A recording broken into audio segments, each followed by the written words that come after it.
денари за изградба, но би сакала да потенцирам дека не е возможно да се обезбедуваат сега пари за прва фаза, кога првата фаза од изградба на овој водовод беше направена уште во 2016 година, што значи дека треба да биде втора фаза или дополнување на веќе започнатата изградба.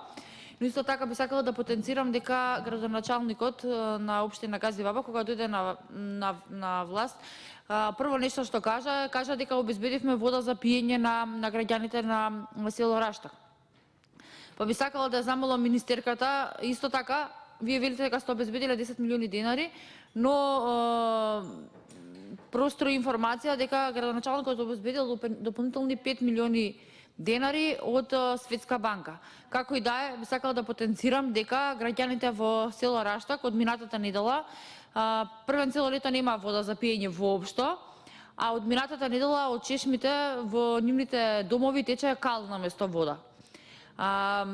И би сакала да ве информирам и да ве замолам овој проект да се реализира што е можно побрзо, бидејќи за жал немаме услови овдека да ви покажам каква вода тече во домовите. Значи граѓаните постојано се жалат или нема воопшто вода или вода кога има тече кал наместо вода за пиење.